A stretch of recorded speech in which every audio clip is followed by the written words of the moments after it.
Good evening, everybody, and you're very welcome to the last of our Series 18 lectures here in The Source. Our speaker tonight is Dr. Martin Walsh, and he will be speaking to us about the Girls Friendly Society and their role in assisting young women to emigrate in the late 19th and the early 20th century. This is not a society I've come across before, so I'm looking forward to learning about it tonight. Without further ado, I'll hand you over to Martin. Thank you. So at the outset, I would like to thank the Representative Church Body Library in Dublin and the Women's Library London School of Economics in London, who allowed me to publish this material. And I'd also like to thank the Digital Repository of Ireland, who published the dataset, and I will show you the outcome of my project from last year.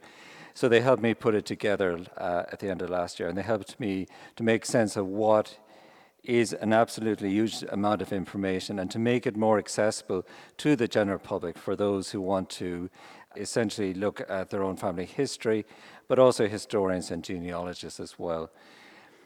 And I'm always mindful when I was doing this project of the fact that the records are just a picture frozen in time, essentially. We see what the girl was about to do, where she was working, her family circumstances, things like that.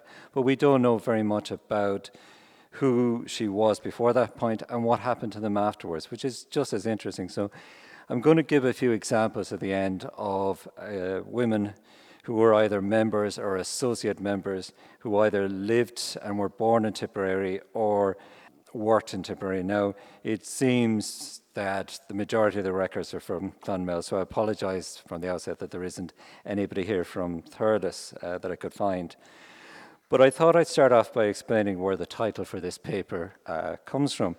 So, Friendship Highway is the name of a book that was published in 1925. It was to mark the 50th anniversary of the Girls Friendly Society. And it was written by Mary Heath Stubbs, who was an associate member. The Irish Girls Friendly Society 50th anniversary was in 1927, and this is where the image comes from. It was used as their banner for the celebration of 50 years.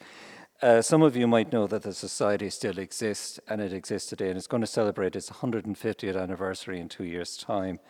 The parent organisation is celebrating its 150th anniversary this year. So it's an organisation that's still going strong. It says, the highway or the low. In other words, will you as a member take the moral and courageous highway, or will you flounder on the low road? So it's all about morality, essentially. So how then did this need to ensure that young women took and remained on the moral highway rather than floundering in a vacuum of moral despair, as they put it, come about? So in the late 19th century, a moral panic emerged in England and in Ireland, and at its heart, the concern that women were to blame for the rise in sexually transmitted diseases within the army. The Contagious Diseases Act 1864-66, and it does sound like an Animal Welfare Act than what it actually was. It came after the Crimean War, and it put the blame for the rise in venereal disease in women and not men. In garrison towns in England and in the Curragh and in Cork as well, women who were suspected of carrying a venereal disease were subject to inspection, but not men. At the same time, women were becoming more and more visible in the urban landscape, so they were moving away from the home in search of work. They began to move away from traditional roles in domestic service in favour of work in shops, offices and factories. And that gave them more recreational time of an evening, so they weren't working 12, 14 hours a day in domestic service. But that also caused a panic amongst moralists who believed that women were susceptible to corrupting influences, and this would lead them astray. So there was a need to protect women from this harsh world.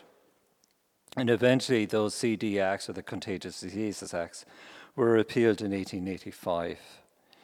At that point, societies such as the National Vigilance Association, the Jewish Association for the Protection of Girls, Women and Children, and the Travellers' Aid Society emerged in England. And they also had branches here in Ireland, and you could also contact them if you were going across to England. They sought to protect women through appropriate legislation, and in particular from unwanted male attention as they left home in search of employment in large towns and cities. So the NVA, the TAS, the JAP, GWC conducted most of their work at ports and railway stations, whereas feared that it was at this point in which a young woman travelling alone was most vulnerable and susceptible to immoral influences. So they felt that this was the point in which, if they don't protect the girl here, then there's no hope of protecting her in the urban landscape. But the Girls' Friendly Society worked on the same principle as the other societies, except that it was established in 1875, and it was a membership-based society made up of associates, which were aristocratic and middle-class women, mostly middle-class women, but there were some aristocratic ladies, and ordinary members, all of the Protestant faith. So through camaraderie and friendship, it sought to inculcate women with a sense of moral decency, and at the same time provide them with the skills that they would need later to run their households, so cooking, needlecraft, and so on. Therefore, all of the work that the association carried out was for the betterment of Protestant women. The society was founded by Irish-born Elizabeth Townsend, who was born not far from here in Kilkenny. The Irish branch of the society, as I said, was formed in 1877 and is about to celebrate its 150th anniversary in 2 years' time. Indeed, they're starting to prepare for that process at the moment. And its first central president was the Countess of Meath. It was able to establish itself quite quickly in England and in Ireland by working with the structures of the Church of England and the Church of Ireland. So there was a branch set up wherever the diocese, the Protestant diocese was. And indeed, the local clergy and the clergy's wife would be strongly involved in it. Some of the work included the establishment of lodges for members, such as the Latouche Lodge, named after Mrs. Diggs Latouche. There was always a concern with lodges that there were male and female establishments, so they wanted an area where women would be safe and away from predatory men, essentially. They also set up convalescent homes for sick members, which was a major initiative at the time, because if a girl was sick and working in domestic service, if the employer was cruel, they could be thrown out of the house without notice and have nowhere to go, essentially. And they also set up registry services as well, partly because they were out, the associate members were out doing this good work, therefore they needed domestic servants, and the best way of doing it was to recruit from within the organization. But they were also trying to stop young women from working in places that were unsuitable. As I said, membership was based on associate members, middle class, but some aristocratic ladies, and members. And in the 20th century then, other categories were added, such as married women members, and what are essentially the same as the Girl Guides. Those categories were added. So they were worried once a member married, they were supposed to retire from the organization, but they were worried about the loss of members, so they decided to set up this group as well. So I mentioned that it's based on friendship and camaraderie, but in reality it was a top-down society. So the associate members provided guidance to young women. As I said, they would protect them as they were going immigrating, but also when they were working in factories, that there were clubs set up to give them those skills so that they would go from the home out to the urban landscape for a period of time, out into the public, and then go back into the home again. That was the idea behind it. And as I'll show you in a second, it was a surveillance society in many respects as well when it came to immigration. We'll see this now in a second. So for all of the societies that I've mentioned, the one commonality that they shared was their concern about women traveling on their own and their transit through ports and railways. I'm always mindful of this as I go through London and Liverpool Lime Street Station, that these are vast spaces. You've got jostling crowds as they made their journey in and out of these termini. And you had to remember that unlike today with brightly lit concourses and CCTV cameras and police going through them, this wasn't the case in the 19th century. So these spaces were very dark, dirty, likely filled with smoke, and they were people coming in and out of the station, and trains were coming in and out as well. So there's more and more people coming in and out, and it's very easy to get lost in that crowd. The criminal element would also exist there. It wasn't just targeting women, but obviously other types of criminality. And they can slip in and out of doors and side doors of the railway station, despite the best effort of station staff and the police. So this image on the left is a painting by Berthold Woltz, and I've used it before, and I think it's quite apt, the title of it. It's called The Irritating Gentleman. I didn't make up the title, that is the actual title of it. This young lady is actually being harassed by this gentleman, and she's actually crying. And it really does depict the trials faced by women as they travelled alone in the late 19th and early 20th century, and the reason why there was a need to protect them from unwanted male attention. So on the right-hand side is a piece of cloth that I came across in the archives. This, it's a little bit hard to see it. It's orange, white, and green, and it's an armband worn by a member of the National Vigilance Association. They started off being called the Vigilance Workers, and eventually they changed it because it sounded very sinister, so they were called social workers eventually. But this was an armband, and the idea was that if some young woman found herself trapped in trouble, she knew where to go. She could see this lady working at the station. Now, just it's slightly off topic here, but the NVA and the TAAS employed women vigilance workers, later social workers, to man the main stations, and they often worked from the arrival of the first train early in the morning to the last train of the night, protecting women. So they could be working 12, 14 hours a day. They wore an armband, as I've just mentioned, for identification, and arrangements could be made to meet a young woman by appointment. So the Travellers' Aid Society charged 2 shillings 5 pence, 2 shillings 5 for working class women, and 5 shillings to meet middle class and upper class women. So for those that did not make such an arrangement, the vigilance worker was always on the lookout for young women that appeared in trouble. Now, again, it's not part of this paper, but I thought it was interesting to mention a woman that I've been trying for a long time to identify the name of these vigilance workers, and one that I have identified worked really hard for the Irish women that were coming through Euston Station in London. Her name was Miss Stephanie Krauker. She was Polish, and she worked with the National Vigilance Association from 1905 to 1945, when she retired in her 70s due to ill health. And the thing is, she wouldn't have actually retired only for the fact she was ill. She would have continued working at the station that she had been assigned to. And her job was to look after particularly Irish girls coming through Euston Station. And when she became too ill to work, they actually looked after her until her death. So from the 1920s, she primarily worked to protect Irish women. And she was known as a mother of Euston Station. As I said, Paddington and Euston Station were the 2 main entry points for Irish people coming into London. So she would look after them and make sure that they went to the right location and they didn't get lost. Every so often, a panic would emerge about the white slave trade and the prostitution of young women. So there was a need to protect women from this, particularly around the East End in London.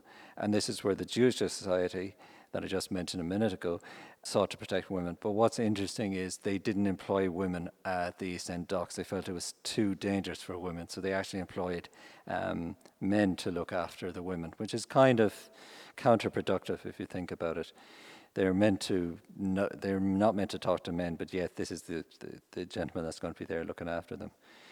Such was their fear of all of this that there was actually a gentleman's committee that looked after women at the East End docks. The women were in charge of fundraising and everything else. So one of the interesting things that I found with all of this is that there was a constant message for all women travellers going through ports and railway stations not to talk to strangers, in particular men, but also the same rule applied to women, that they shouldn't talk to strange women either. Very often there are stories that I found in the records where a very well-dressed woman would appear on the platform, give for the poor working class woman this idea of what her life could be like, and before she knew it, she could end up in prostitution. They were recommended not to leave the station with someone they did not know. They were told only talk to men in positions of authority, such as the police or the railway staff. And because sometimes these social workers had to work in more than one railway station, They had built up a really good relationship with the staff that worked in these railway stations, so that when they were absent, the staff would look out and make sure that there was nothing untoward happening. They were also told not to eat or drink anything offered to them by strangers, just in case it was drugged. There's no evidence for any of this, but this was the fear that they had, that these ladies would be drugged. They were also told never take a parcel to an address in an area they were unfamiliar with. So obviously if they're coming into a big city for the very first time, they won't know the area. So what it is about is moving. The woman is moving out of the home. She's coming in from the private sphere, which is a home, into the public sphere, which is the city, the major city, and so on. So the idea is to get them from their home through the public space and back into the private space, especially if they could go back into domestic service. That's what they would prefer, these moralists and the GFS and all of the other societies I just mentioned, because it was felt that it was a safer and more controlled environment. But that's not always the case. There's plenty of examples where young women end up in trouble in the private sphere and working for an employer, where they become pregnant because of a male member of the family and so on. Now, the GFS took this work really seriously. So this is one of the pages from the register. This is based in London. And the detail that I'll go through now in a second is incredible, the amount of information that's supplied in it. As I said, they took the work of protecting young women really, really seriously. So if a young lady member was planning on going to England or to anywhere else, the idea was that they would tell the associate in their branch that they were leaving and they required assistance. The associate would meet them then at the railway station, ensure they got on the right train, that there was nobody harassing them, that their luggage got on, all of that kind of stuff. But not only that, they had to contact the associate and the branch secretary in the next area this member was going to ensure that every step of the journey there was an associate who'd meet them, put them on the right train, get them on their journey. Now, in some respects, it is a really good service, because even today, if you're trying to get through, when you've been in England trying to get through a railway station, you don't know which platform, all of that kind of stuff, and there's all that hustle and bustle. But there is also an element of surveillance about it as well, keeping track of where the girl was going to. Now, in theory, this is the case that the young woman was supposed to tell her associate member where she was going to and all of that kind of stuff. I've come across a few examples, such as a young woman who was put on the boat to America when the journey ended, and there was supposed to be an associate was supposed to meet her. She was waiting for her at the docks in New York, and the girl had disappeared, and they could never find her again. And I'm hoping at some point in the future that I would get a chance to go back to that story and see what actually happened to her. Not every member leaving Ireland would tell that they were leaving Ireland, and they'd just go on their own. Very often, if they were moving from one employer to the next, say, for example, in England, they didn't always tell the associate member there or the associate member at home that they were moving on. But sometimes they did, and it's recorded on it. So this page, as I said, comes from the Women's Library in their archives. It's a fantastic resource over there, full of Irish material to do with women, and not just the girls who are in this society, but Irish women in general. So it, apart from being a really good source of information for us, it's a form of surveillance as well on these young women. Now, I came across the accommodation register for Ireland in the Women's Library, London School of Economics, as I mentioned a minute ago. I was doing my PhD, and I had been looking for something else, and I spotted this by mistake, and I thought it was really interesting. It nearly killed my arm taking 700 plus photographs on the day, and I just thought it might be useful for my PhD. But I decided in the end not to do that, not to use it. And then I had kind of forgotten about it. And then COVID arrived in 2020, as we all know. And like many historians with no access to the archives, we were kind of having withdrawal symptoms at that point. We just loved being in archives. That's the reality of it. I began to look at what material I had to see what new projects I could work on. And around the same time, I discovered that another ledger existed at the Representative Church Body Library in Dublin. And with the lifting of restrictions, I was able to visit the archive in 2022. I should point out that the archive here is mainly Irish women going to England, and the one in Dublin then is a much richer source. It gives you ladies going to America, Canada, Asia, Australia, as far away as North Africa. I have a lady who went over as a governess. It was really interesting. She's Protestant, but she's going to a Catholic family.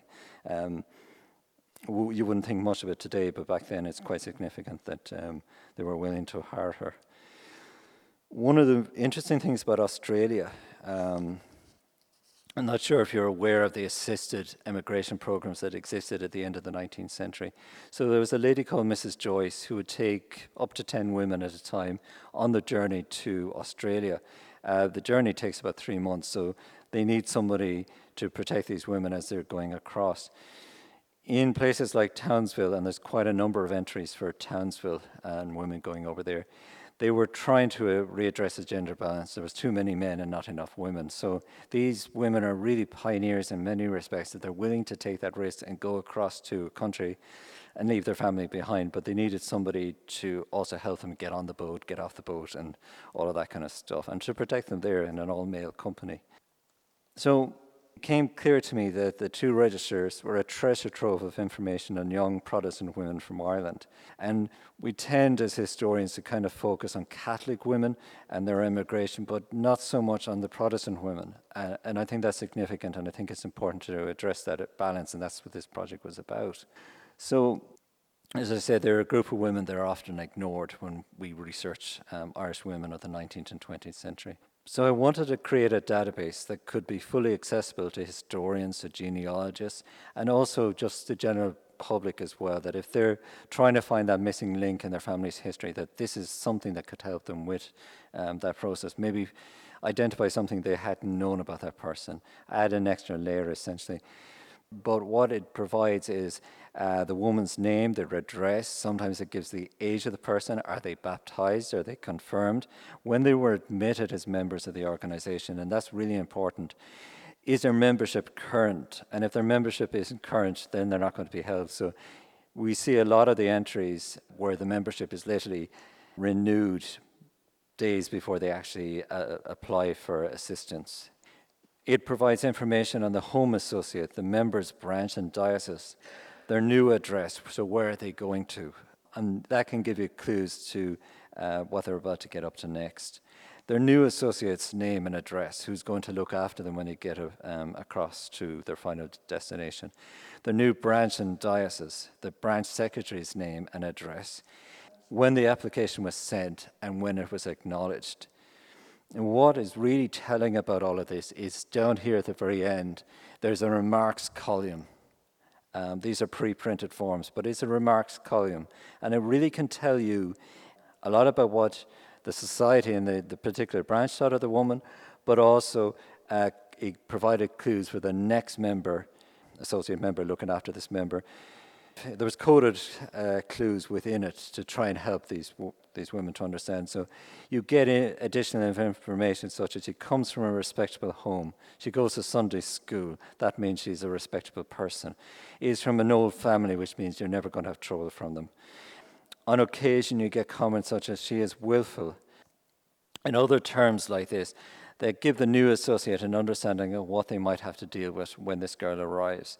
And as I mentioned, in some cases they will put down, well, this girl never got off the boat, this girl has disappeared, we haven't seen her since, she hasn't attended as a member. But also, and I'm going to show an example shortly, if they move to a new address, they have to inform the person. They come home, the administration side of it means that they had a pink slip, and that pink slip had to be sent back to the old associate. So in some respects, it's really good that they care about their members and they want to protect them, but the cynic in me also sees the fact that it is an awful lot of surveillance involved in it. They can track the young girl throughout her journey, essentially. So as I mentioned, there are over 700 names in the two sets of data. And for me, I didn't know where to begin in collating all of that information into one manageable database that would be accessible to the public. It's a huge amount of information. It took me 2 years just to put the first phase of the project together, and then I had to go and clean it up again and tidy it up and make it accessible again for the public. There's a lot of shorthand for counties, and addresses change, and so on. And there's often spelling mistakes as well in the way that they put the database together and how they thought names should be spelled. Now, we're as historians sometimes reticent to use technology to enhance the data that we have. And I'm one of those. I'm up until this point doing this database, I would never have gone near it. I kind of changed my mind, even though there's quite a lot of work in it. I would actually think it's really a useful way of helping the public. So, as I said, I had to break down the data into manageable chunks. All of that information had to be put into an Excel sheet and divided up and so on. It took quite a bit of time, and some of it, the writing is not legible, some of it's shorthand, and you're trying to figure out what exactly they meant by it. The first thing I did then, I had set it up as an Access database, and then it's sort of like Excel, and then I came across Google My Map. Now it is really worth having a look. You can zoom in. What I did was every single member that was helped, the last address that they were at, there's a pin put into that, and you click on the pin, and it gives you all of that information, who they were, where they worked, where they were going to, and all of those remarks were put into it. So you can see it did take me 2 years to do it on and off. Where there's no address put in for somebody, I have put in either the central office, put the pin on the central office, or put it where the associate member was that was helping them. I'm not quite sure how representative it is of the entire country. 700 members over 60, 70 years doesn't seem an awful lot, but maybe it is, or maybe there's some members missing. I'm not quite sure. But it does give you a really good sense of how they were helped and where they were going. So just to give you some of the names, and I'm going to give you a little history on some of these afterwards. Some of the names of those who either were born or living in Tipperary. So we've got Mabel and Harriet Whitford, Miss Lucy Manley, she was only married about 5 or 6 years at that point, Elsie Milne, Margaret Kelly, Rita Hendry, Ethel Williams, Olive Crichton. She was actually Scottish, but she was over here, I think, during the First World War. There was Doris May Lawn, Ethel Ford, Mary Cope, Annie Lendry, May Clacton, Florence and Edith Buttle, Kathleen Lidd, Ethel Ford, yeah, I mentioned that already, sorry, and Mary Henderson. And then there was the associates, and this is where the records come in. You get another layer of information. So it isn't just the girls that were helped. You get information about the women who were helping them as well. Mrs. J. Fitzgerald, Miss Dobbin, and Miss Leslie. And I'm going to mention Mrs. Dobbins and Miss Leslie in a minute. So I had a grand idea, but it didn't work. Time got in the way, and these are quite comprehensive and detailed things to do. I mentioned at the start that I wanted to work out what happened to these women afterwards, because we get this snapshot of them in time. We don't know what happens to them afterwards. And I set up this website. It's going to be available. I've got to let it run its course, basically. I'm not maintaining it. It's a WordPress site. Once it breaks down, that'll be the end of it. Now, it is on the Wayback Machine. It is available. Not sure if you know about the Wayback Machine, but it's absolutely fantastic resource. If you ever want to find out what a website looked like 10 years ago. Now, the links don't work on it, but the actual website is there and it can show you what it looked like. So this is preserved on the Wayback Machine with the Digital Repository of Ireland. And I set it up for this purpose. I had hoped to do a good number of these, but unfortunately time got in my way, but I did 2 or 3 of them. And this one here is really interesting. She is the daughter of an RIC man. She was based in Limerick at this point, and her father retired and was living in Limerick when he died. But her name is Maud Carson, and her entry shows that she was going to Downs Patrick School in Bristol. Now, this was during the First World War, and I didn't know this until the very last minute before I put it up. She met a gentleman called George Cooling, who happened to be her cousin, and she met him in England. She left Scotland and went to Australia to be with him. They married in 1922. And what's really interesting is they both took each other's surnames. So she becomes Maud Carson Cooling and he becomes George Carson Cooling. A little bit different for the time, but that's what they wanted to do. Now, she was well respected in the Brisbane community and well respected in the grammar school where he taught. He decided that he was going to have a midlife crisis, essentially, and he decided to have an affair in 1945. He lost his post. Unfortunately, she died in February of 1947. Such is the respect for the lady, for Maud, that the Old Boys Network in 1950, they had an alumni, essentially, for the school. They paid for this glass, memorial glass, and it's still in the hall where the boys have dinner every day. It was paid by the Old Boys Network. They had so much respect for her and so little respect for her husband. They thought of her affectionately after she had died. And even today, the archivist, the story is still well known by the school. But all of this information you would not know about if you just simply looked at the record and say, okay, she left and she went to England and that's the end of her story. But from what we can see, she was a remarkable lady that was highly regarded and well respected. And there's more details on that on the website as well. So the problem, as I said, with WordPress sites and Google My Maps is these links eventually break down. And it's not going to be possible for me to keep maintenance on it on these sites indefinitely. It's just not possible.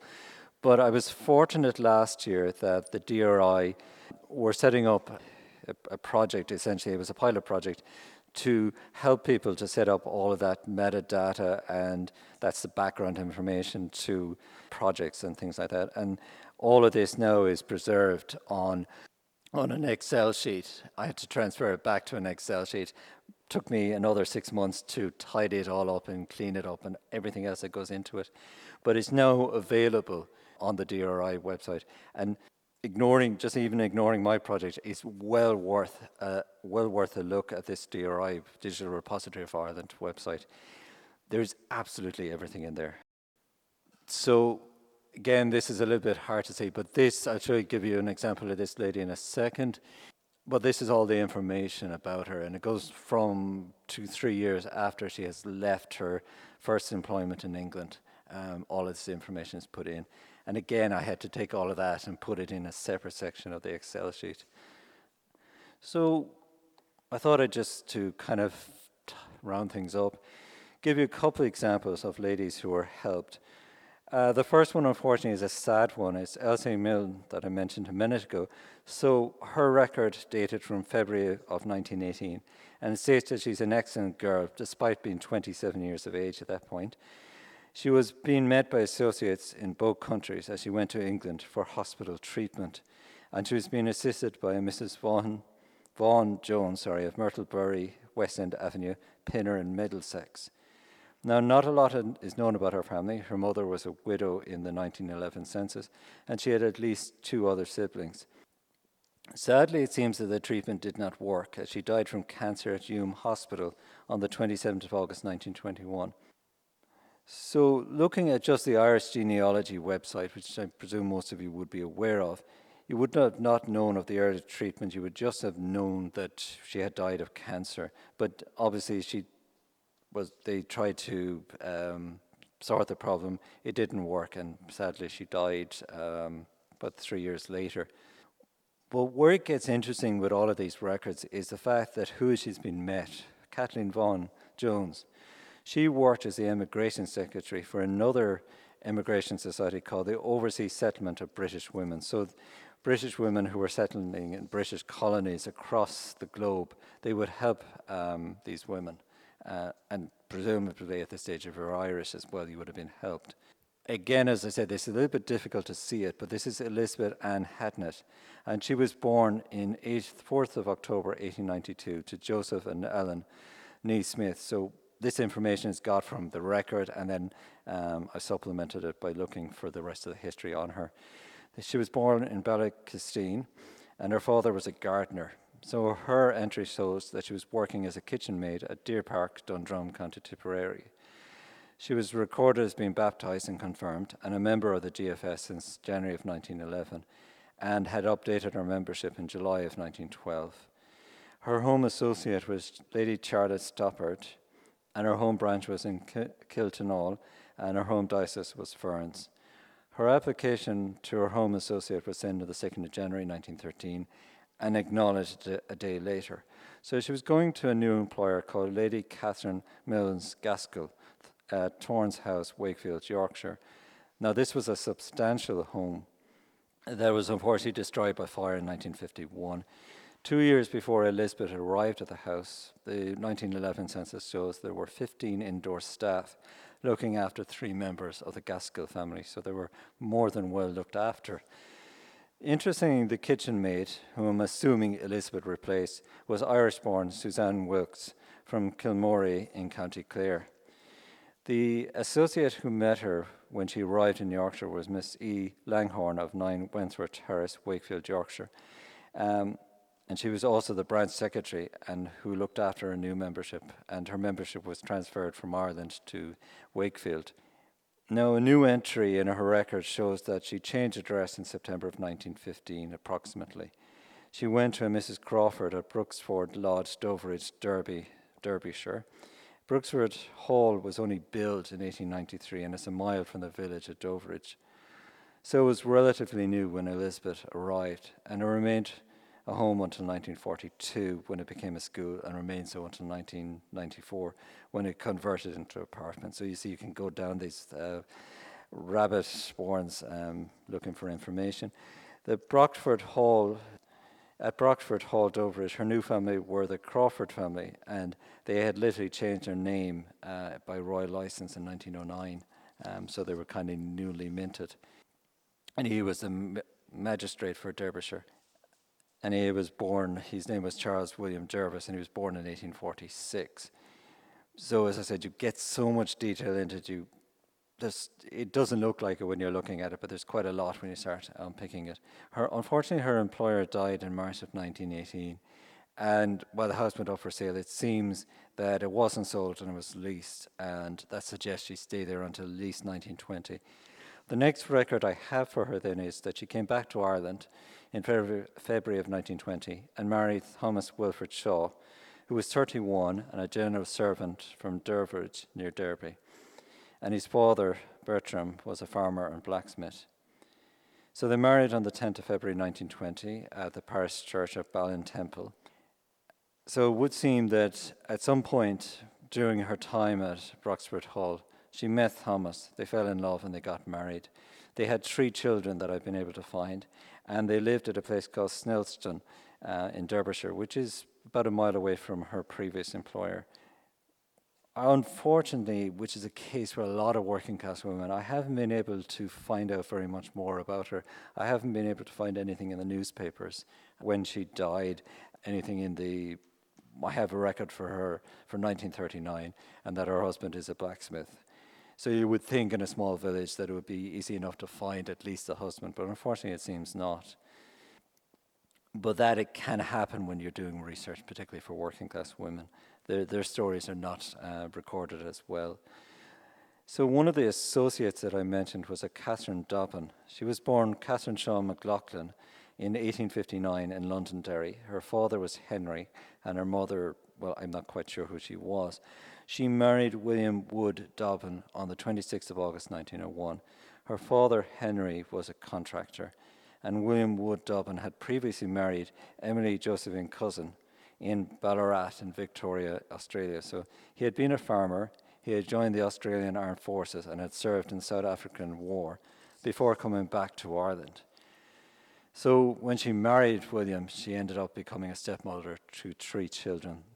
They had none of their own. At that point, she was about 42, and it seems that she decided not to have children.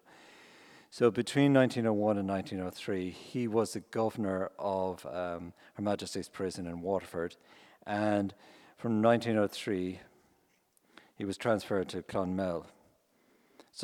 He was in Waterford from 1903 to 1912 when he was transferred to Clonmel and the Borstal that was there. I'm not quite sure when they left because the papers don't show when they left, but it was sometime in the early 1920s, and they went back to Belfast, where he was from. What's remarkable about her is the fact that she was actively involved in so much charity work, particularly during the First World War. I've identified that she was involved in the Clonmel Cottage Hospital, St. John's Ambulance, the Home Mission Work, among the blind prisoners, the Home Mission Work amongst the blind, the Prisoner of War Funds, Soldier and Sailors Help Society, the National Society for Prevention Against Cruelty to Children. So either she was subscribing to them or she was actively involved in their committee. So she was really, really, really busy woman. Tragedy struck the family in 1918, just short of the ending of the First World War. In April, her stepson was killed. Now, her husband died on the 26th of July 1927 at their family home in Osborne in Dunmurry. Again, it kind of shows you how women are written out of history. The trail runs cold at this stage, and the next reference I've got to her is, it's interesting, I couldn't find her under her own name. It was referenced that she died on the 21st of April 1951, and how I found it was through her husband's name. That's how they reference it. So she's buried in Dean's Grange, and she was 93. I hadn't set out to do any more research, but because she's such a fascinating lady, I'm certainly going to try and find some more reference to it. It always annoys me when we can't find the history of women. It's there. It is there. It's just a case of finding it, basically. But it's not untypical that this happens. Even on the Irish Genealogy website, I've been struggling to try and find her name. And the next one is Mary Richardson Leslie, née Smith, and she was born on the 4th of August, 1874, to Edward and Mary Harrington at Usher's Arch in Waterford, where the father, is described as a militiaman. She married John Herbert Leslie, a vicar, on the 1st of June, 1898 in Waterford. Her father at that point is described as a gentleman, and they were living at Sion Lodge in Ferrybank in Waterford. One of the interesting things is that her father's name changes from Edward to Augustus. I'm not quite sure. Maybe it's the first and second name were used. And after 1900, they moved to Clonmel. And apart from working with the GFS, she was also involved in numerous other philanthropic work. Now, the husband died in 1934, and she died in 1957. What is interesting, though, and I came across it by accident, is actually her daughter is actually probably more famous than she is, or the husband. Her daughter was called Mary Isabel Richardson, or Temple Lane, as the name she went by. She was a renowned writer, critic, and poet who was born in 1899 and died in 1978. So perhaps some people in the audience might have heard of her. Tragically, they had only 2 children, and one of the children, a daughter, took her own life in 1936. But it seems that Temple Lane, or Mary Isabel Richardson, was a renowned writer. And again, this is where these records come in, and they're so important that you start going down rabbit holes, start doing research, and you suddenly uncover and unpick stories and find other things to write about, which to me is really, really exciting. So in conclusion, in spite of all the complexities and challenges faced in putting this database together, I've actually enjoyed working on this project. Looking through these records, it's entirely possible, as I said, to go down a rabbit hole of research, as there's so much to find in the records of one group of women. And it's not just the information on the women that were helped. I think there's much more to be done to unpick the stories of the associate members who went out of their way to help these young women and had their own stories to tell as well. What I hope it does, it will benefit people who are trying to trace family trees, genealogists and historians alike, and that it might provide that missing link in the story of a young Protestant woman in the 19th and early 20th century. Ladies and gentlemen, thank you.